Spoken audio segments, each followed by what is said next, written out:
News টুডেতে আপনাদেরকে স্বাগত। আমি দিক দেখে নিচ্ছি এই মুহূর্তের বিশেষ কিছু খবর। অশান্ত সন্দেশখালীর পরিস্থিতি নিয়ন্ত্রণে আনতে এবার জনতার দুয়ারে পৌঁছে যাবে পুলিশ। স্থানীয়দের অভিযোগ শোনার জন্য সন্দেশখালীর বিভিন্ন এলাকায় অস্থায়ী ক্যাম্প করার সিদ্ধান্ত নিয়েছে প্রশাসন। শুরু হয়েছিল রেশন দুর্নীতিকাণ্ডে শেখ শাহজাহানকে নিয়ে। কোথায় এর শেষ তা জানা নেই। উত্তপ্ত সন্দেশখালী, এত বছরের পুষে রাখা রাগ ক্ষোভ এবার সামনে আনছেন গ্রামবাসীরা। দাবি তাদের একটাই, তাদের সাথে হওয়া অন্যায়ের শাস্তি দিতে হবে, তা নারী নির্যাতনেরই হোক বা জবরদখল জমি জমা। শুক্রবারও উত্তপ্ত সন্দেশখালীর পর শনিবার অশান্ত সন্দেশখালীর পরিস্থিতি নিয়ন্ত্রণে আনতে এবার জনতার দুয়ারে পৌঁছে গেল পুলিশ। স্থানীয়দের অভিযোগ শোনার জন্য সন্দেশখালীর বিভিন্ন এলাকায় অস্থায়ী ক্যাম্প করার সিদ্ধান্ত নিয়েছে প্রশাসন। আপাতত বেরমজুর এলাকার কাঠপোলে একটি অস্থায়ী ক্যাম্প করা হয়েছে। উল্লেখযোগ্য, শুক্রবার সন্দেশখালীর এই বেরমজুর এলাকায় উত্তপ্ত হয়ে উঠেছিল। তবে অন্যান্য এলাকাতেও খুব শীঘ্রই পুলিশের এই ক্যাম্প চালু হবে বলে জানিয়েছেন বারাসাত রেঞ্জের ডিআইজি ভাস্কর মুখোপাধ্যায়। পুলিশ সূত্রে জানা গিয়েছে, এলাকা ভিত্তিক সেই ক্যাম্পগুলিতে স্থানীয়দের অভিযোগ শুনবে পুলিশ। যে কোনো ধরনের অভিযোগ জানানো যাবে ক্যাম্পে, তার উপর ভিত্তি করে ব্যবস্থা নেওয়া হবে। প্রত্যেকটি ক্যাম্পে একজন ইন্সপেক্টর পদমর্যাদার অফিসার থাকবেন। এছাড়াও থাকবেন উচ্চ পদস্থ আধিকারিকরা। তবে একসঙ্গে অনেকে না এসে 2 থেকে 3 জন করে এসে অভিযোগ জানানোর জন্য স্থানীয়দের আবেদন জানিয়েছে পুলিশ। উল্লেখযোগ্য, শুক্রবার সন্দেশখালীর এই বেরমজুর এলাকায় গ্রামবাসীদের বিক্ষোভে পরিস্থিতি নিয়ন্ত্রণের বাইরে চলে যায়। শুক্রবার সকালে সন্দেশখালীর কাছারি এলাকায় শাহজাহান শেখের এক অনুগামীর মাছের ভেড়িতে আগুন ধরিয়ে দিয়েছিলেন গ্রামবাসীরা। বেরমজুর 1 গ্রাম পঞ্চায়েত এলাকার অন্তর্গত এই কাছারি এলাকা। বেরমজুর 2 গ্রাম পঞ্চায়েত এলাকাতেও হাতে লাঠি ঝাঁটা নিয়ে রাস্তায় নেমে বিক্ষোভ দেখাতে শুরু করেন গ্রামের মহিলারা। দখল হয়ে যাওয়া জমি জমা ফেরতের দাবি জানান তারা। পাশাপাশি শাহজাহানকে গ্রেফতারেরও দাবি জানান বিক্ষোভকারীরা। এই পরিস্থিতিতে ওই 2 গ্রাম পঞ্চায়েত এলাকায় 144 ধারা জারি করে প্রশাসন। বেলার দিকে পরে পরিস্থিতি আরও উত্তপ্ত হয়ে ওঠে। পুলিশের গাড়ির সামনে রাস্তায় শুয়ে বিক্ষোভ দেখাতে শুরু করেন গ্রামের মহিলারা। তাদের অভিযোগ ছিল, এলাকা থেকে তাদের স্বামী এবং ছেলেদের তুলে নিয়ে গিয়েছে পুলিশ। যাদের আটক করা হয়েছে তাদের মধ্যে উচ্চ মাধ্যমিক পরীক্ষার্থীও ছিলেন। গ্রামবাসীরা জানান, ভাঙচুরের মিথ্যা অভিযোগে পুলিশ বেশ কয়েকজনকে আটকও করেছে। বাড়ি থেকে পুলিশ তুলে নিয়ে যাওয়ার সময় গ্রামবাসীরা প্রতিরোধ করে তোলেন। অশান্তির খবর পেয়ে বেরমজুরে পৌঁছেছিলেন রাজ্য পুলিশের ডিজি রাজীব কুমার। এলাকা ঘুরে তিনি বার্তা দিয়েছিলেন, আইন নিজের হাতে নিলে আমরা গ্রেফতার করব। কেউ আইন অমান্য করেছেন মানে পাল্টা কেউ আইন নিজের হাতে নেবেন তা কিন্তু হবে না। কোন অভিযোগ থাকলে আমাদের জানান, যা পদক্ষেপ করার আমরা করব। এরপরেই শনিবার সকাল থেকে বেরমজুর এলাকায় শুরু হলো পুলিশের ক্যাম্প। আপনাদের যেতেই অভিযোগ থাকে আপনারা আমাদেরকে দেবেন, আমরা ব্যবস্থা করব নাম্বার 1। কিন্তু যদি নিজের হাতে আইন নেবেন তাহলে অসুবিধা আছে। এই বাড়ি নিজের আপনারা যেটা আছেন, আমরা এখানে ক্যাম্প বসাচ্ছি, যার যার যে অভিযোগ আছে নেব। বুঝতে পারছেন? সঠিক হবে তো স্যার? একদম হবে 100%। এখানে যে কটা বাড়ি ঘুরেছে কাল হবে এটা বাড়িগুলো। যদি শুনুন, ফার্স্ট আবার যদি কারো কিন্তু যদি নিজের হাতে আইন নিয়ে যায়, এটা ওনার ফোন নাম্বার নাও, ওদেরকে এটা তুমি এদের ওটা রেকর্ড করে নাও, ঠিক আছে? বসে এখনই ফোন নাম্বার, ঠিক আছে? ফোন নাম্বার বাড়ি তৈরি হয়ে যাবে, কিন্তু তার মানে এই নয় আপনি অন্যের বাড়ি ভাঙবেন। এটা মাথায় রাখবেন। না, ওটা তো যদি কেউ আপনাদের দয়া কোথাও না থাকলে আমরা বাঁচবো কি করে? আরে শুনুন, এটা শুনো, আমাদের তাহলে ঠিক আছে স্যার, শুনুন, ঠিক আছে, কথা শুনুন। কি বলা হলো? অভিযোগ যা আছে, যা ঘটনা ঘটেছে স্যার বলেছেন, ডিজি স্যার বলেছেন আপনার ব্যবস্থা হবে। তার মানে এই নয় আমার, কিন্তু যদি নিজের হাতে আইন নেন এখনই আমরা নিয়ে যাবো। খুব পরিষ্কার করে কথাটা আইনটা আমরা হাতে নেবো কেন স্যার? বাস ঠিক আছে, নেবো কেন? সেটাই বলছি। আজকে নেওয়া হলো, কিছু লোক রাখা নিলেন তো, ভাঙলেন তো অন্যের বাড়ি। চলো ঠিক আছে। Hi news network. দম্পতির যে কোনো একজনের জনন কোষ দিয়েই করা যাবে গর্ভদান। নতুন আইন আনলো কেন্দ্র। আমরা দেখব। অনেক সময় শারীরিক সমস্যা বা ব্যক্তিগত কারণে অনেকেই নিজে মা হওয়া থেকে বিরত থেকে স্যারোগেসি পদ্ধতিকে বেছে নেন। বহু সেলিব্রিটিরাও এই তালিকায় রয়েছেন। এই স্যারোগেসি বা গর্ভদান আইনে পরিবর্তন এনেছে কেন্দ্রীয় সরকার। কি রয়েছে নয়া নিয়মে? নতুন আইনে বিবাহিত দম্পতির যদি শারীরিক সমস্যা থাকে, স্ত্রী বা স্বামীর কোনো একজনের জনন কোষ ব্যবহার করে গর্ভদাত্রী মায়ের সাহায্যে সন্তানের জন্ম দেওয়া যাবে। সেক্ষেত্রে সংশোধিত গর্ভদান আইন 2022 অনুযায়ী জেলা মেডিকেল বোর্ডের শংসাপত্র লাগবে, যেখানে উল্লেখ থাকবে স্বামী বা স্ত্রীর মধ্যে কোনো একজনের শারীরিক সমস্যা রয়েছে এবং জনন কোষদাতার প্রয়োজন রয়েছে। তবে দুজনেরই শারীরিক প্রতিবন্ধকতা থাকলে চলবে না। সিঙ্গেল মাদারের ক্ষেত্রে নিজেদের ডিম্বাণু বা শুক্রাণুদাতার সাহায্যে গর্ভদান প্রক্রিয়ায় সন্তানের জন্ম দিতে পারবেন। এক্ষেত্রেও মহিলাকে নিজের ডিম্বাণু ব্যবহার করতে হবে, ডিম্বাণুদাতার সাহায্য নেওয়া যাবে না। পুরনো গর্ভদান আইনে দম্পতির দুজনেরই জনন কোষ ব্যবহার করা বাধ্যতামূলক ছিল। নির্দিষ্ট করে এই বিষয়টি বদল করেছে কেন্দ্রীয় স্বাস্থ্য বা পরিবার উন্নয়ন মন্ত্রক। সুপ্রিম কোর্ট সাম্প্রতিককালে দেশের বিভিন্ন প্রান্তের মহিলাদের জনন কোষ দান নিয়ে আবেদন পেয়েছে। তারা জানিয়েছেন কোনো বিরল যৌন সমস্যায় ভুগছেন তারা, সেই কারণেই তারা গর্ভধারণ করতে পারছেন না। কিন্তু ডিম্বাণু দানে অনুমতি না থাকায় গর্ভধান প্রক্রিয়ার সাহায্য নিয়েও মা হতে পারছেন না তারা। আর এরপরই আইন সংশোধনের কথা ভাবা শুরু হয়। গত বছর মার্চ মাসে গর্ভধান প্রক্রিয়ায় জনন কোষ দানে নিষেধাজ্ঞা নিয়ে বিজ্ঞপ্তি জারি করা হয়েছিল। এরপরই শীর্ষ আদালতের কাছে একের পর এক আবেদন আসতে শুরু করে। গত বছর ডিসেম্বর মাসে সুপ্রিম কোর্ট পুরনো আইনটির যথার্থতা নিয়ে প্রশ্ন তোলে। শীর্ষ আদালত জানায়, গর্ভধানের যে আসল লক্ষ্য তা এই আইনে বাধাপ্রাপ্ত হচ্ছে। গর্ভধান আইন নিয়ে শুনানি চলাকালীন 14টিরও বেশি দম্পতিকে ডিম্বাণুদাতার সাহায্য নেওয়ার অনুমতি দিয়েছে সুপ্রিম কোর্ট। এবছর জানুয়ারি মাসে সুপ্রিম কোর্ট কেন্দ্রের কাছে প্রশ্ন করে, এত মহিলা ক্ষোভ নিয়ে আদালতের দ্বারস্থ হচ্ছেন, কেন সরকার বিষয়টি নিয়ে ভাবছে না? জবাবে তখনই কেন্দ্রের প্রতিনিধি অ্যাডিশনাল সলিসিটর জেনারেল ঐশ্বর্য ভাটি জানিয়েছিলেন, গর্ভদান আইনের সংশোধন নিয়ে ভাবনা চিন্তা করছে কেন্দ্র সরকার। 10 দিনের প্যারোলে মুক্তি পেলেন বিলকিস বানো মামলার অন্যতম দোষী রমেশ চন্দন। গুজরাট সরকারের নির্দেশ ফের আরেকবার উস্কানি দিল বিলকিস বানো কাণ্ডে। 2002 সালে সেই নৃশংস ঘটনা এখনো ভুলতে পারেননি বিলকিস বানো।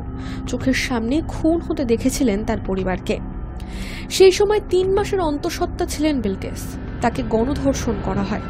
অপরাধীদের হাত থেকে রেহাই পায়নি তার 3 বছরের মেয়েও। 2022 সালে খুন ও গণধর্ষণ মামলায় অভিযুক্ত 11 জনকে গুজরাট সরকার মুক্তি দিয়েছিল। তবে গত 8ই জানুয়ারি গুজরাট সরকারের সেই নির্দেশ খারিজ করে দেয় সুপ্রিম কোর্ট। তবে সম্প্রতি গুজরাট সরকারের নির্দেশ ফের উস্কানি দিল বিলকিস বানো কাণ্ডে। জানা যাচ্ছে, ভাগ্নের বিয়েতে যোগ দেওয়ার আর্জিতে শিলমোহর দিল গুজরাট হাইকোর্ট। 10 দিনের প্যারোলে মুক্তি পেলেন বিলকিস বানো মামলার অন্যতম দোষী রমেশ চন্দনা। রমেশের ভাগ্নের বিয়ে আগামী 5ই মার্চ। বিয়ের অনুষ্ঠানে যাওয়ার অনুমতি চেয়ে শুক্রবার গুজরাট হাইকোর্টের দ্বারস্থ হয়েছিলেন তিনি। তারপর বিচারপতি দিব্যেশ যোশী ওই অপরাধের আবেদন মঞ্জুর করে 5ই মার্চ থেকে 10 দিনের প্যারোলের নির্দেশ দেন। সূত্রের খবর, এর আগেও ওই মামলায় আরও এক অভিযুক্তের প্যারোল মঞ্জুর করেছিল গুজরাট হাইকোর্ট। তার নাম প্রদীপ মধিয়ার। তাকে গত 7ই ফেব্রুয়ারি থেকে 11ই ফেব্রুয়ারি পর্যন্ত মুক্তি দেওয়া হয়েছিল। 2022 সালের 15ই আগস্ট জেলে ভালো আচরণ করার যুক্তি দিয়ে খুন ও গণধর্ষণ মামলায় সাজাপ্রাপ্ত 11 জন অপরাধীকে মুক্তি দিয়েছিল গুজরাট সরকার। এই অভিযোগে গত 8ই জানুয়ারি দেশের সর্বোচ্চ আদালতে মামলা করেছিলেন বিলকিস বানো। সেদিন সুপ্রিম কোর্টের তরফে বলা হয়েছিল, এই মামলা গুজরাট সরকারের এখতিয়ার বহির্ভূত। তাদের কোনো অধিকার নেই ওই 11 জন অভিযুক্তকে সাজামুক্ত করার। এরপর শীর্ষ আদালতের নির্দেশে অপরাধীরা গোধরা জেলে 21শে জানুয়ারি ধরা দিয়েছিলেন। 100 বছর আগে কলকাতা শহরের রাস্তায় আজকের দিনেই প্রথম দৌড়েছিল ট্রাম। সেই উপলক্ষে আজ ট্রাম প্রেমী সংগঠন এসপ্ল্যানেড ডিপো থেকে আয়োজন করেছে ট্রাম যাত্রা। 150 বছর আগে কলকাতা শহরের রাস্তায় আজকের দিনই প্রথম দৌড়েছিল ট্রাম। আজ সেই চলমান নস্টালজিয়ার 151তম জন্মদিন। সেই উপলক্ষে আজ Kolkata transport corporation, Calcutta tram users association ও ট্রাম প্রেমী সংগঠনের যৌথ উদ্যোগে এসপ্ল্যানেড ডিপোতে ট্রাম যাত্রার আয়োজন করা হয়েছে। এদিন কলকাতার রাস্তায় ঘুরবে পুরনো কাঠের তৈরি ট্রাম। দূষণমুক্ত পরিবেশের থিমে সাজানো হয়েছে ট্রামটিকে, আর নামকরণ করা হয়েছে বসুন্ধরা। উদ্যোক্তাদের তরফে জানানো হচ্ছে এই অনুষ্ঠানে উপস্থিত থাকবেন অভিনেতা পরমব্রত চট্টোপাধ্যায়, অনিক দত্ত, বিভাস চক্রবর্তী, বরুণ চন্দ্র, সঙ্গীত পরিচালক দেবজ্যোতি মিশ্র সহ একাধিক বিশিষ্ট ব্যক্তিত্বরা। এছাড়াও আমন্ত্রণ জানানো হয়েছে কলকাতা, মেলবোর্ন শহরের প্রাক্তন ট্রাম চালক ও কন্ডাক্টরদের। তৎকালীন ব্রিটিশ সরকারের আমলে 1874 সালের 24শে ফেব্রুয়ারি প্রথম ঘোড়ায় টানা কাঠের ট্রাম চালু হয়। সেদিন ট্রাম চলেছিল শিয়ালদা থেকে আর্মেনিয়ান ঘাট পর্যন্ত। সময়ের সাথে সাথে যুগের পরিবর্তন হয়েছে, পরিবর্তন এসেছে শহরের তিলোত্তমাতেও। 1902 সালে এশিয়ার মধ্যে কলকাতায় প্রথম চালু হয়েছিল বৈদ্যুতিন ট্রাম। সেই সময় কলকাতার অত্যন্ত জনপ্রিয় পরিবহন মাধ্যম ছিল ট্রাম গাড়ি, কিন্তু বর্তমানে নানান কারণে সেভাবে চোখে পড়ে না ট্রামের চলাচল। এখন শুধুমাত্র কলকাতার দুটি রুটে ট্রাম চলে। কেন্দ্রীয় সংস্থার অভিযানের পরেই বিজেপিকে 335 কোটি অনুদান নানা কর্পোরেট সংস্থার, আমরা দেখব। কেন্দ্রীয় সংস্থার অভিযানের পরেই কর্পোরেট সংস্থাদের আর্থিক অনুদান পেয়েছে বিজেপি। অভিযোগ কংগ্রেসের। আয়কর দপ্তর এবং এনফোর্সমেন্ট ডিরেক্টরেটের অভিযানের পরেই নাকি বিজেপিকে বিপুল অঙ্কের আর্থিক অনুদান দিয়েছে কয়েকটি কর্পোরেট সংস্থা। কয়েকটি সংবাদ মাধ্যমে সম্প্রতি খবর প্রকাশিত হয়েছে। প্রকৃত ঘটনা জানতে চেয়ে শুক্রবার কেন্দ্রীয় অর্থমন্ত্রককে শ্বেতপত্র দাবি করল কংগ্রেস। এআইসিসি সাধারণ সম্পাদক কেসি বেণুগোপাল শুক্রবার জানান, দুটি অনলাইন সংবাদ মাধ্যম নিউজ লন্ড্রি এবং দ্য নিউজ মিনিটে প্রকাশিত প্রতিবেদনে দাবি করা হয়েছে আয়কর দপ্তর, ইডি, সিবিআই এর মতন কেন্দ্রীয় সংস্থার হানাদারির শিকার হওয়ার পরেই কয়েকটি কর্পোরেট সংস্থা বিজেপিকে বড় অঙ্কের আর্থিক অনুদান দিয়েছে। প্রকাশিত খবরে শুধু হিমশৈলের চূড়াটুকুর কথা বলা হয়েছে বলে কংগ্রেস নেতার দাবি। বেণুগোপাল বলেন, এই ঘটনা কুইড প্রো কুও কিনা তা স্পষ্ট করার জন্যই আমরা কেন্দ্রীয় অর্থমন্ত্রী নির্মলা সীতারামনের কাছে শ্বেতপত্র প্রকাশের দাবি জানাচ্ছি। এ বিষয়ে তারা অর্থমন্ত্রীর কাছে চিঠি পাঠাচ্ছেন বলেও দাবি করেন বেণুগোপাল। প্রসঙ্গত, সম্প্রতি সংসদের বাজেট অধিবেশনে পূর্বতন ইউপি সরকারের আমলে আর্থিক হাল নিয়ে একটি শ্বেতপত্র প্রকাশ করেছিলেন নরেন্দ্র মোদী সরকারের অর্থমন্ত্রী। দুটি অনলাইন সংবাদ মাধ্যমে প্রকাশিত খবরের দাবি 2018-19 থেকে 2022-23 অর্থবর্ষের মধ্যে 30টি কর্পোরেট সংস্থা বিজেপিকে 335 কোটি টাকা অনুদান দিয়েছে। এদের মধ্যে 23টি কর্পোরেট গোষ্ঠী আয়কর দপ্তর, ইডি কিংবা সিবিআই এর তল্লাশি অভিযানের আগে কোনোদিনও বিজেপির দলীয় তহবিলে চাঁদা দেয়নি। অন্য কর্পোরেট গোষ্ঠীগুলির ক্ষেত্রে কেন্দ্রীয় সংস্থার অভিযানের পরেই বিজেপির তহবিলে দেওয়া অনুদানের অঙ্ক লাফিয়ে লাফিয়ে বেড়েছে বলে প্রকাশিত প্রতিবেদনের দাবি। Hi news network. অতিথিদের জন্য চার্টার্ড বিমান, 9 পাতার নির্দেশিকা, আর কি চমক আম্বানি পুত্রের বিয়েতে, আমরা দেখব। অ্যান্টিলিয়ার অন্দরে চলছে শেষ মুহূর্তের প্রস্তুতি। সাজো সাজো রবের খবর সমাজ মাধ্যমে পেরিয়ে পৌঁছে গিয়েছে মানুষের কানে কানে। অনন্ত রাধিকার প্রাক বিবাহ অনুষ্ঠান নিয়ে মেতে রয়েছে আম্বানি পরিবার। আর মাত্র 6 দিনের অপেক্ষা। রিলায়েন্স কর্তা মুকেশ আম্বানির কনিষ্ঠ পুত্র অনন্ত আম্বানি এবং অ্যাঙ্কার হেলথ কেয়ারের সিইও বিনোদ মার্চেন্টের কন্যা রাধিকা মার্চেন্টের প্রাক বিবাহ অনুষ্ঠানকে ঘিরেই এত জল্পনা আলোচনা। চলবে 1 মার্চ থেকে 3রা মার্চ পর্যন্ত। বিয়ে উপলক্ষে গুজরাতের আম্বানিদের জামনগরের বাড়িতে এখন সাজো সাজো রব। অতিথি অভ্যাগতদের তালিকাও বেশ লম্বা। শোনা যাচ্ছে 3 দিন ব্যাপী এই অনুষ্ঠানে অংশ নেবেন মাইক্রোসফট কর্তা বিল গেটস, মেটার সিইও মার্ক জুকারবার্গ, ব্ল্যাক রকের সিইও ল্যারি ফিঞ্চ, ডিজনির সিইও বব ইগার, অ্যাডোবের সিইও শান্তনু নারায়ণ, ডোনাল্ড ট্রাম্পের কন্যা ইভাঙ্কা ট্রাম্প, ব্যাংক অফ আমেরিকার চেয়ারম্যান ব্রায়ান টমাস, ভুটানের রাজা রানীর মতন ব্যক্তিত্ব।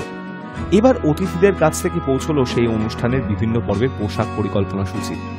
3 দিন ধরে চলা এই অনুষ্ঠানে রয়েছে বিভিন্ন পর্ব। প্রতিটি পর্বের জন্য রয়েছে আলাদা থিম। সেই থিম অনুযায়ী পোশাক পরিকল্পনা করা হয়েছে হবু বরকনের। বাদ যায়নি অতিথিরাও। 3 দিন ধরে চলা এই প্রাক বিবাহ অনুষ্ঠানে an evening in Everland, a walk in on the world side, jungle fever, desi romance, tusker tales, হস্তাক্ষরের মতন পর্বের পোশাক পরিকল্পনার জন্য তৈরি হয়েছে 9টি পাতার নির্দেশিকা। পোশাক পরিকল্পনার পাশাপাশি অতিথিদের আসা যাওয়ার জন্য আম্বানিরা যে চার্টার্ড বিমানের ব্যবস্থা করেছেন সে বিষয়েও বেশ কিছু নিয়মাবলী লেখা রয়েছে। অতিরিক্ত মালপত্রের জন্য বিমান সংস্থার যাতে কোনো সমস্যা না হয় তাই অনুষ্ঠানে যোগ দিতে আসা প্রত্যেক অতিথিকে ন্যূনতম জিনিস আনতে অনুরোধ করা হয়েছে। প্রতি যুগলের জন্য সর্বোচ্চ 3টি সুটকেস ধার্য করা হয়েছে। যদিও এত অতিথির ভিড়ে সকলের জিনিস নির্দিষ্ট জায়গায় সময় মতন পৌঁছে দেওয়া বেশ ঝক্কি। তবু সমস্ত বিষয়টি যাতে সুষ্ঠুভাবে সম্পন্ন হয় সেদিকে আয়োজকদের নজর থাকবে বলেও জানানো হয়েছে। বিমানে আসা যাওয়ার সুবিধা ছাড়াও আম্বানিরা অতিথিদের জন্য কেশ সজ্জা শিল্পী, শাড়ি পরানোর শিল্পী এবং লন্ড্রি সার্ভিসের ব্যবস্থা রেখেছেন বলেও শোনা যাচ্ছে। Hi news network. শিশুদের জন্য ব্লু আধার বৈধ থাকে 5 বছর পর্যন্ত।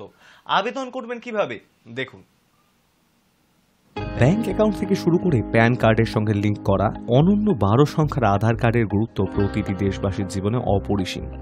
ভারতীয়দের কাছে আধার কেবলমাত্র পরিচয়পত্র নয়, দেশবাসী হওয়ার প্রমাণ হিসেবে উঠে এসেছে বারবার। তবে 2018 থেকে 5 বছরের কম বয়সী শিশুদের জন্য আধার চালু করেছে কেন্দ্র। শিশুদের সেই আধার কার্ডের নাম ব্লু আধার কার্ড। ব্লু আধার কার্ড 5 বছর বয়সীদের জন্য চালু করা এক বিশেষ পরিচয়পত্র। আধার কার্ডটির রং নীল হওয়ার কারণেই পরিচয়পত্রের এই বিশেষ নাম। তবে প্রাপ্তবয়স্কদের আধার কার্ডের থেকে ব্লু আধার কার্ড আলাদা। সাধারণ আধার কার্ডের জন্য গ্রাহকদের কাছ থেকে বায়োমেট্রিক তথ্য সংগ্রহ করতে হয়, কিন্তু ছোট শিশুদের থেকে বায়োমেট্রিক সংগ্রহ করা কষ্টসাধ্য হতে পারে। আর সেই কারণেই নীল আধার কার্ডের জন্য শিশুদের থেকে সেরকম কোনো তথ্য সংগ্রহের প্রয়োজন হয় না। বায়োমেট্রিক তথ্যের পরিবর্তে ওই শিশুদের ইউআইডি, ইউনিক আইডেন্টিফিকেশন নাম্বার, তাদের জনসংখ্যা সংক্রান্ত তথ্য এবং তাদের বাবা বা মায়ের মধ্যে যে কোনো একজনের আধার কার্ডে থাকা ছবির ভিত্তিতে তৈরি করা হয়। শিশুদের আধার কার্ড তৈরি করাতে বাবা বা মার করণীয় কি? যে বাবা মা নিজেদের সন্তানের জন্য নীল আধার কার্ড তৈরি করাতে চান, তাকে প্রথমে নিকটবর্তী একটি আধার তালিকাভুক্তি কেন্দ্রে যেতে হবে। আধারের ওয়েবসাইট www.uidai.gov.in থেকে তালিকাভুক্তি কেন্দ্রের তালিকা পাওয়া যেতে পারে। শিশুর আধার কার্ড তৈরি করাতে গেলে প্রয়োজনীয় কয়েকটি কাগজপত্র সঙ্গে রাখা আবশ্যিক। জরুরি সেই কাগজগুলির মধ্যে রয়েছে সন্তানের জন্ম তারিখের প্রমাণ এবং বাবা মার পরিচয় এবং ঠিকানার প্রমাণ, যেমন আধার কার্ড, ভোটার কার্ড বা রেশন কার্ড। শিশুদের সম্প্রতি তোলা একটি ছবিও আধার তালিকাভুক্তি কেন্দ্রের সঙ্গে করে নিয়ে যাওয়া আবশ্যিক। এরপর আধার তালিকাভুক্তি কেন্দ্রের তরফে বাবা মাকে একটি ফর্ম পূরণ করার জন্য দেয়া হয়। তবে আধারের ওয়েবসাইট থেকে সেই ফর্ম আগেই ডাউনলোড করে রাখা যেতে পারে। ফর্ম পূরণের পর বাবা মাকে সন্তানের সঙ্গে ছবি তুলতে হবে। যমজ সন্তান হলে 2 বার এই প্রক্রিয়া করতে হবে। ছবি তোলার পর নথি এবং ফর্ম ওই তালিকাভুক্তি কেন্দ্রের আধিকারিকদের হাতে তুলে দিতে হবে। এরপর আধার তালিকাভুক্তি কেন্দ্রের তরফে শিশুর বাবা মাকে একটি রসিদ দেওয়া হবে। সেই রসিদে থাকা নম্বরের সাহায্যে শিশু নীল আধার তৈরির প্রক্রিয়া কতদূর এগোলো তা আধারের ওয়েবসাইট থেকে জানা যাবে। শিশুদের কার্ড তৈরি করানোর জন্য কোনো টাকা লাগে না। তবে নীল আধার কার্ডটি শিশুর 5 বছর বয়স পর্যন্তই বৈধ। শিশুর বয়স 5 পেরিয়ে গেলে সেই আধার কার্ডের আর কোনো বৈধতা থাকবে না। শিশুর বয়স 5 হয়ে যাওয়ার পর তাদের বায়োমেট্রিক তথ্য আধার কার্ডে যুক্ত করতে হবে। যে কোনো আধার তালিকাভুক্তি কেন্দ্র থেকেই তা করা যেতে পারে। Hi news network. বাংলার পেসার শুরুতেই ধাক্কা দিয়েছিলেন ইংল্যান্ডকে, পরে সেই ধাক্কা জরুরিরা সামলে নিলেও আকাশ জায়গা করে নিয়েছেন সমর্থকদের মনে। তার সঙ্গে তুলনা শুরু হয়ে গিয়েছে মোহাম্মদ শামির। আকাশ যদিও এই তুলনা চাইছেনই না। অভিষেক টেস্টের প্রথম ঘণ্টাতেই 3 উইকেট তুলে নিয়ে সাড়া ফেলে দিয়েছেন আকাশদীপ। বাংলার পেসার শুরুতেই ধাক্কা দিয়েছিলেন ইংল্যান্ডকে, পরে সেই ধাক্কা জো রুটেরা সামলে নিলেও আকাশ জায়গা করে নিয়েছেন সমর্থকদের মনে। তার সঙ্গে তুলনা শুরু হয়ে গিয়েছে মোহাম্মদ শামি। আকাশ যদিও এই তুলনা চাইছেন না। আকাশ এবং শামি বাংলার বোলার, তাঁদের জন্ম বাংলাতে না হলেও কর্ম এখানে। বাংলার ক্লাবে খেলেই রাজ্য দলে জায়গা করে নেন তারা, আর সেখান থেকেই ভারতীয় দলের বিমানে উঠে পড়ে। শামি দেশের অন্যতম সেরা পেসারের জায়গা নিয়েছে। আকাশ তার আন্তর্জাতিক ক্যারিয়ার সবে শুরু করেছে। তিনি বলেন, ছোটবেলায় আমি ক্রিকেট কি সেটাই জানতাম না। আমার যেখানে জন্ম সেখানে ক্রিকেট খেলাই হয় না। 2007 সাল পর্যন্ত আমি টেনিস বল ক্রিকেট খেলেছি। 2016 সালে আমি বাড়ি ছাড়ি, তখন থেকেই আমি শামি ভাইয়ের খেলা দেখি, অনুসরণ করি। শামি ভাই আর রাবাডার বোলিং দেখে আমি শিখি। শামিকে দেখে শেখা আকাশ উপদেশ পেয়েছেন জসপ্রীত বুমরাহ থেকেও। আকাশ বলেন, ঘরোয়া ক্রিকেটে আমরা অনেক বেশি ফুল লেন্থে বল করি, আন্তর্জাতিক ক্রিকেটে আমাকে শর্ট লেন্থে বল করার উপদেশ দেন বুমরাহ। একই কথা বলেন অধিনায়ক রোহিত শর্মা এবং কোচ রাহুল দ্রাবিড়। আন্তর্জাতিক ক্রিকেটে ব্যাটারেরা বলের দিকে এগিয়ে আসে, সেই কারণেই আমাকে একটু শর্ট লেন্থে বল করতে বলা হয়েছে। আমি শুধু লাইন লেন্থ ঠিক রেখেই বল করে যেতে চাই। প্রথম দিনের শুরুতে 3 উইকেট তুলে নেওয়ার পর আকাশ আর উইকেট পাননি। দ্বিতীয় দিনে দ্রুত উইকেট তুলতে চাইবে ভারত। Hi news network. ফেসবুক লাইভে শামির সঙ্গে বিচ্ছেদের কথা জানান মাহি। পাল্টা পোস্ট রাকিবের, কি বললেন তিনি আমরা দেখব। ফেসবুক লাইভে এসে নিজের বিচ্ছেদের কথা জানিয়ে দিলেন বাংলাদেশের জনপ্রিয় অভিনেত্রী মাইয়া মাহি। পাল্টা ভিডিওতে নিজের মনের কথা জানাবেন বলেছিলেন স্বামী রাকিব সরকার, কিন্তু ভিডিও নয়, পোস্ট করলেন ছবি। সঙ্গে কি লিখলেন তিনি? বিয়ের 3 বছরের মাথায় সংসার ভাঙার খবর দিয়েছেন বাংলাদেশের জনপ্রিয় অভিনেত্রী মাহিয়া মাহি। দিন কয়েক আগে ফেসবুক লাইভে এসে স্বামী রাকিব সরকারের সঙ্গে বিচ্ছেদের কথা ঘোষণা করেন তিনি। মাহিয়া তাদের বিচ্ছেদের প্রসঙ্গে বলেন, একটা ছাদের নিচে যে দুজন ভালো নেই এটা শুধু দুজনই বলতে পারবে, আর কেউ বুঝবে না। তিনি আরও বলেন, আমাদের যে সম্পর্ক ছিল এবং সম্মান ছিল সেই জায়গা থেকে দুজন ভেবেছিলাম সেপারেশনে যাব না, কারণ আমরা তো সেপারেশনেই আছি, হয়তো খুব দ্রুত এটার একটা সমাপ্তি হবে, তবে আমি তাকে সম্মান করি। আপাতত স্বামীর থেকে আলাদাই রয়েছেন, খুব শীঘ্রই তাদের আইনি বিচ্ছেদের প্রক্রিয়া সম্পন্ন হবে। কিন্তু তার আগেই ফের ফেসবুকে তিনি জানান, একা একা লাগছে তাঁর, একাকিত্বে ভুগছেন নায়িকা। কিন্তু স্ত্রীর মনের এই অবস্থার সময় স্বামী রাকিব ডুবে আছেন কোথায়? 2021 সালে 13 সেপ্টেম্বর গাজীপুরের ব্যবসায়ী রাকিব সরকারকে বিয়ে করেন মাহি। তবে এর আগেও একবার বিয়ে হয়েছিল তাঁর। নায়িকার দ্বিতীয় বিয়ে নিয়ে কম হইচই হয়নি, কারণ রাকিব আগে থেকেই বিবাহিত ছিলেন। প্রথম পক্ষের স্ত্রীর সঙ্গে বিবাহ বিচ্ছেদ হয়নি তার। সেই কারণেই কি মাহির সঙ্গে তার সম্পর্কের অবনতি? এই নিয়ে জলঘোলা চলছে। অভিনেত্রী ভিডিওতে বিবাহ বিচ্ছেদের কথা জানিয়েছেন। তার স্বামী রাকিব জানিয়েছিলেন পাল্টা ভিডিওর মারফত নিজের বক্তব্য তুলে ধরবেন, কিন্তু তার আগেই একাকিত্ব ঘিরে ধরেছে মাহিকে। অন্যদিকে একই দিনে মাহির সঙ্গে সন্তান ফরিশকে কাঁধে নিয়ে দাঁড়ানো একটি ছবি রাকিব তার ফেসবুক পেজে পোস্ট করেন। সঙ্গে ভালোবাসার ইমোজি দিয়ে লিখেছেন, তোমাতেই ডুবে থাকি। তাহলে কি বিবাহ বিচ্ছেদের কথা ঘোষণা করে আফসোস করছে দুই পক্ষই? কি হবে তাদের পরবর্তী পদক্ষেপ? এই নিয়ে জল্পনা বাড়ছে। High news network. বোয়িং 737 এর ভোল বদল হয়েছে, রয়েছে বেডরুম, বাথটাব। এই বিলাসবহুল ভিলায় থাকার খরচ কত আমরা দেখব। কোনো জিনিসের কার্যকারিতা ফুরিয়ে গেলে তা বাতিলের তালিকায় ফেলে দিতে বেশ সময় লাগে না। বাতিলের তালিকা থেকে উঠে এসে নবজন্ম পেয়েছে খুব কম জিনিসই। ফেলিক্স ডেমিন এমনই কাজ করলেন। সমাজ মাধ্যমে ভিডিও পোস্ট করার পর এখন চর্চায় এলেন যে তাকে নিয়ে আলোচনা করছেন ভারতীয় শিল্পপতি আনন্দ মহিন্দ্রাও। একটি বোয়িং 737 সাধারণত 90,000 বার আকাশে উঠতে এবং অবতরণ করতে পারে। 55,000 ঘন্টা উঠতে পারে বিমানটি। কার্যকারিতা ফুরিয়ে যাওয়ার পর তা নতুনভাবে সাজিয়ে একটি বিলাসবহুল ভিলা তৈরি করেছেন ফেলিক্স সমাজ মাধ্যমে ভিডিও পোস্ট করে ভিলাটি ঘুরিয়ে দেখান। তিনি জানান, একটি বোয়িং 737 বিমানকে নতুন রূপ দিয়ে 2 বেডরুম বিশিষ্ট ভিলায় পরিণত করেছেন তিনি। ইন্দোনেশিয়ার বালির ন্যাং সমুদ্র সৈকতের সামনে পাহাড়ের কোলে এই ভিলা প্রস্তুত করেছেন ফেলিক্স। ধাপে ধাপে সিঁড়ি উঠে গিয়েছে ভিলার দরজার সামনে। দরজা খুলে ভিলার অন্দরমহলে প্রবেশ করলেই সামনের ঘরে একটি ডাইনিং রুম, অতিথিদের বসার জায়গা, সামনের দেওয়াল জুড়ে কাঁচের দরজা। সমুদ্রের অপূর্ব দৃশ্য দেখা যায় সেখান থেকেই। কাঁচের দরজা ঠেলে ওপারে গেলেই রয়েছে খোলা বারান্দায় বসার জায়গা রয়েছে। সমুদ্রপৃষ্ঠ থেকে 150 মিটার উপরে থাকা এই বিমানের ভিলায় রয়েছে জাকুজি এবং সুইমিং পুল। ভিলার ভেতরে একটি সরু প্যাসেজের ভেতর দিয়ে হেঁটে গেলে দেখা যাবে প্যাসেজের দুদিকে 2টি বাথরুম। তার মধ্যে একটি বাথরুমে রয়েছে শুধুমাত্র স্নান করার ব্যবস্থা। আলমারির পাশাপাশি আলাদাভাবে ঘর তৈরি করে রাখা হয়েছে, সেখানে রয়েছে চোখ মুখ ধোয়ার ব্যবস্থা। তার সামনে দিকে যাওয়া যায় একটি বেডরুমের মধ্যে রয়েছে একটি ছোট বাথটাবের সামনে রয়েছে কাঁচের জানলা, যেখান থেকে সমুদ্র দেখা যায়। ভিলায় রয়েছে একটি স্মার্ট বেডরুম, সেখানে স্মার্ট ভয়েস পদ্ধতির মাধ্যমে ঘরের আলোর তীব্রতা কমানো বাড়ানো যায়। স্মার্ট বেডরুমের সঙ্গে রয়েছে একটি বাথটাব, তবে এই বাথটাবের আকার অনেকটাই বড়। বিমানে যে ধরনের দরজা ব্যবহৃত হয় বেডরুমে রয়েছে সেই ধরনের দরজা খুললেই তলায় দড়ি দিয়ে জাল চোখে পড়ে। অতিথিরা যেন জালের ওপর বসে প্রাকৃতিক সৌন্দর্য উপভোগ করতে পারেন, সেই কারণেই এই ব্যবস্থা। ফেলিক্স জানিয়েছেন, ভিলায় থাকা ন্যূনতম খরচ $7,000, ভারতীয় মুদ্রা, যার মূল্য প্রায় 6 লক্ষ টাকা। বিমান ভিলার ভিডিও নিজের এক্স হ্যান্ডেলে পোস্ট করে আনন্দ লেখেন, যারা নিজেদের স্বপ্ন বাস্তবে পরিণত করতে পারেন তারা ভাগ্যবান হন। আমি বুঝতে পারছি না এখানে কোনোদিন থাকার কথা পরিকল্পনা করে আনন্দ পাবো, নাকি জেট ল্যাগের ফলে ক্লান্তি যে হবে তা নিয়ে দুশ্চিন্তা করব। Hi news network. নিউজটা এখন এই পর্যন্তই। দেখতে থাকুন হাই নিউজ, নির্ভীক নিরপেক্ষ।